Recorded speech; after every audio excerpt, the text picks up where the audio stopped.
Fourth views, चौथा विचार, बाकी ठीक।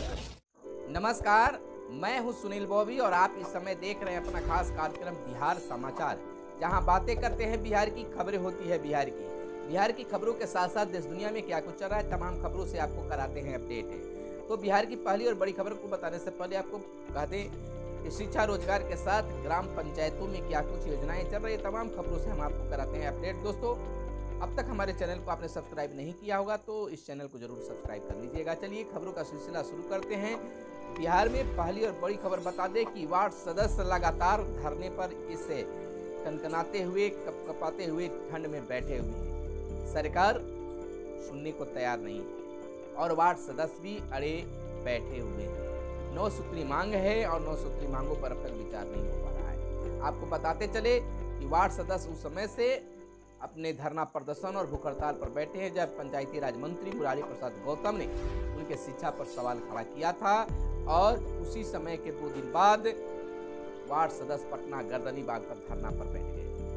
लगातार धरना जारी है और सरकार की ओर से कोई अब तक बुलावा नहीं आया है, कोई वार्ता नहीं हो पाई है। लेकिन जहां से खबरें प्राप्त हो रही है, सूत्रों के हवाले से जो खबर आ रही है कि वार्ड सदस्यों के मांगों पर सरकार विचार करेगी और वार्ड सदस्यों को पावरफुल बनाने का जो सरकार का लक्ष्य है, वार्ड सदस्य पावरफुल बनेंगे। इधर हम आपको बता दें कि पंचायतों को लेकर सरकार की लगातार पहल की जा रही है। इसी दरमियान एक खबर निकलकर सामने आई है, अवसर प्रदान हुआ है कि पंचायतों में बहाल होंगे 1001 क्वालिटी मैनेजर। पंचायती राज विभाग ने योग्य अभ्यर्थियों से मांगा है आवेदन और इसमें 6 राज्य तो 95 जिला क्वालिटी मैनेजर के पद पर होंगे बहाल। विभाग ने 21 दिसंबर तक ऑनलाइन आवेदन मांगा है और ग्रुप डिस्कशन व इंटरव्यू में आए प्राप्तांक के आधार पर होगा चयन। आपको बता दें कि 51 पदों पर महिला और 50 पदों पर पुरुष अभ्यर्थी नियोजित होंगे, यानी कि नियोजन होने जा रहा है। तो यह एक बड़ी खबर निकलकर सामने आई है पंचायतों को लेकर। पंचायतों को सरकार लगातार सशक्त बनाने का प्रयास कर रही है। और इधर हम आपको बता दें कि सरकार के द्वारा जो पंचायत सरकार भवन बनाने की योजना जो चल रही है, इसमें कई जिले अभी भी पिछड़े हुए हैं। सरकार के द्वारा यह सख्ती बरती जा रही है। इस शीघ्रता के साथ मुखिया जी, वार्ड सदस्य, तमाम लोग मिलकर पंचायत सरकार भवन बनावे जिससे ग्रामीणों का फायदा होगा। आपको यह भी बता दें कि पंचायत सरकार भवन जो है एक मिनी ब्लॉक के मॉडल पर कार्य करता है और उसमें अब ई लाइब्रेरी का भी योजना आ गई है, यानी कि पंचायत सरकार भवन में ई लाइब्रेरी और बैंकिंग सेवा की भी सुविधा देने की बात सरकार कर रही है। तो जहां पंचायत सरकार भवन बन चुके हैं वहां ये सुविधा मिलना शुरू भी हो चुका है। और आपको बता दें कि पंचायत सरकार भवन के साथ साथ पंचायतों में, गाँवों में जो है अब खुला हुआ जिम भी खोला जा रहा है। सरकार ने इसके लिए निर्देश पूर्व में ही जारी कर दिया है। कई पंचायतों में खुला जिम भी खुल गए हैं। तो अब वार्ड सदस्य की जिम्मेवारी बढ़ गई है कि वो अपने यहाँ पंचायतों में खुला जिम भी बनवाएं।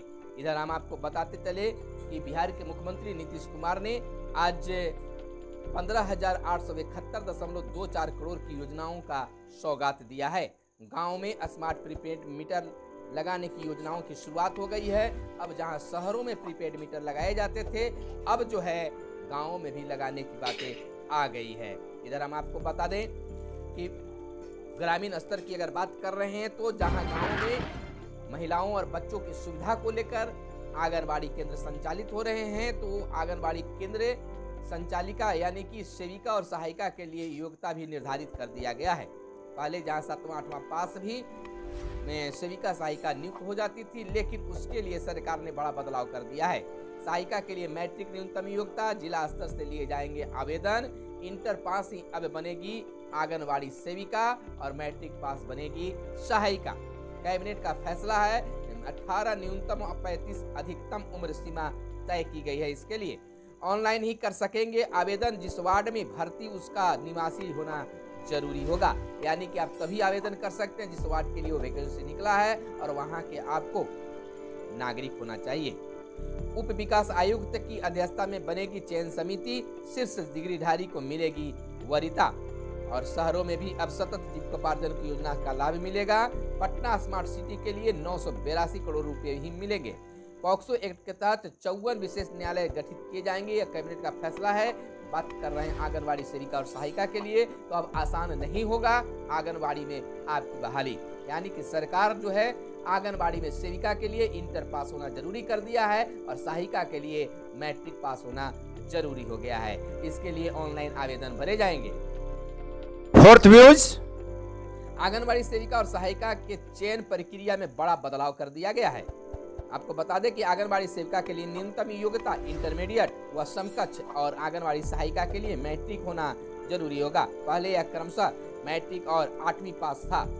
सीएम नीतीश कुमार को की अध्यक्षता में मंगलवार को हुई कैबिनेट की बैठक में इसकी स्वीकृति भी दे दी गई है। अमित शाह का बड़ा बयान आया है। उन्होंने कहा है, ज्यादा प्रचार का मतलब यह नहीं कि चुनाव कठिन है या कठिन दिखता है। चुनाव में हमारा मकसद ज्यादा से ज्यादा लोगों तक पहुंचना, अपनी विचारधारा उन तक पहुंचाना और उन्हें अपने साथ जोड़ना होता है। हम हर चुनाव में इसी तरह से लड़ते हैं। और इधर बिहार में प्रदूषण रोकने को मई से लागू होगा एक्शन प्लान।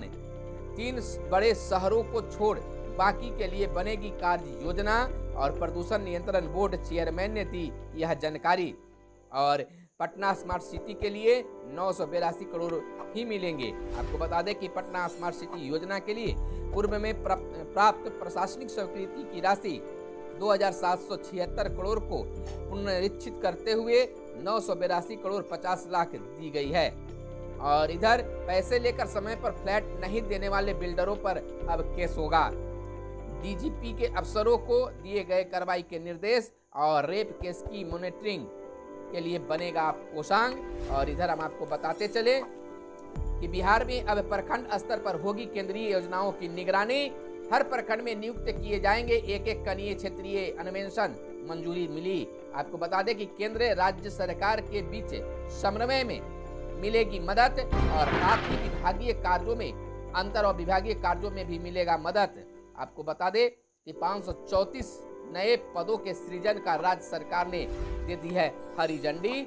और बुढ़नी में तेजस्वी ने किया प्रचार और युवा लोजपा के राष्ट्रीय उपाध्यक्ष बने डॉक्टर विभय। लोजपा के चुनाव चिन्ह विवाद में सुनवाई स्थगित और संघ का सामूहिक अवकाश स्थगित हुआ है। इधर हम आपको बता दें कि तेजस्वी के साथ जगदानंद पहुंचे राजद कार्यालय। 2019 में प्रदेश अध्यक्ष का पद संभाला था और उप मुख्यमंत्री तेजस्वी प्रसाद यादव के साथ बीते दिन अपराह्न 2:45 बजे प्रदेश राजद अध्यक्ष जगदानंद सिंह के साथ प्रदेश राजद कार्यालय पहुंचे। उन्होंने कार्यालय परिसर में कदम रखते ही सुरक्षाकर्मी को कहा कि अंदर किसी को आने न दें, सभी को बाहर ही रखना। जगदानंद सिंह की करीब 2 माह बाद पार्टी दफ्तर पहुंचे और अनुशासन को लेकर अपनी प्रतिबद्धता को पहले ही दिन पुनः दोहराया।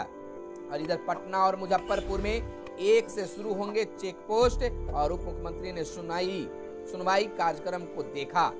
और इधर बता दें कि भ्रष्टाचार से जुड़े मामलों में तेज होगी अब कार्रवाई।